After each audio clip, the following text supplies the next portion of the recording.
বাংলাদেশ, যেখানে নদীর বুক চিরে বিস্তৃত জমিন আর নদীর প্রবাহ জীবন গড়ার উৎস, সেখানে বন্যা একটি ভয়াবহ কিন্তু নির্মম বাস্তবতা।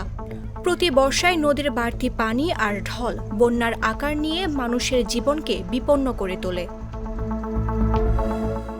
বছরের পর বছর ধরে বন্যা বাংলাদেশের মানুষের মনে রেখে গেছে ভাঙা ঘর, ক্ষতিগ্রস্ত ফসল, হারানো স্বপ্ন আর বিপদের অজস্র গল্প। বন্যার ভয়ঙ্কর স্মৃতিগুলো মানুষের জীবনের সঙ্গে অঙ্গাঅঙ্গিভাবে জড়িত। ২০২০ সালের পর দেশে বড় ধরনের বর্ষাকালীন বন্যার ঘটনা প্রকৃতপক্ষে ঘটেনি। তবে ৫ বছর পর আবারও দেখা দিয়েছে বন্যার বিপদ সংকেত। ৩০ জেলায় ভয়াবহ বন্যার আশঙ্কা দেখছেন কানাডার সাসকাচুয়ান বিশ্ববিদ্যালয়ের আবহাওয়া ও জলবায়ু গবেষক মুস্তফা কামাল পলাশ। তিনি বলছেন, আগস্ট-সেপ্টেম্বর মাসে একটি বড় মানের বন্যার আশঙ্কা রয়েছে। সোমবার দুপুরে সামাজিক যোগাযোগ মাধ্যম ফেসবুকে এক পোস্টে এ কথা জানান তিনি। বাংলাদেশে বর্ষাকালের প্রকৃত একটি বন্যার আশঙ্কা করা যাচ্ছে উল্লেখ করে মুস্তফা কামাল পলাশ জানান, ২০২০ সালের পরে প্রকৃতপক্ষে দেশব্যাপী বড় কোনো বন্যা হয়নি।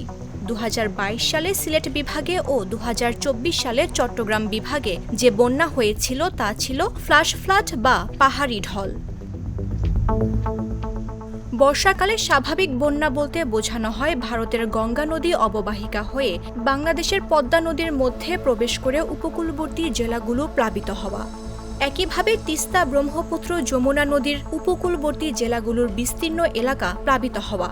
আশঙ্কা করা যাচ্ছে ২০২০ সালের পর ২০২৫ সালে পদ্মা, তিস্তা, ব্রহ্মপুত্র ও যমুনা নদীর তীরবর্তী ২০ থেকে ৩০টি জেলা বন্যার পানিতে প্লাবিত হওয়ার।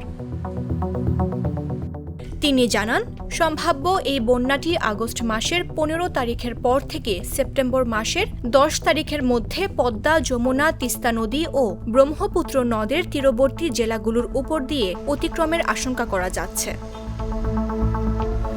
পোস্টের শেষে পূর্বাভাসটি ভুল প্রমাণিত হওয়ার জন্য প্রার্থনা করেন এই আবহাওয়াবিদ। বলেন, প্রত্যাশা বাংলাদেশের মানুষ কোনো বড় মানের বন্যার সম্মুখীন না হোক। মামদুহা রাইসা, জাগো নিউজ।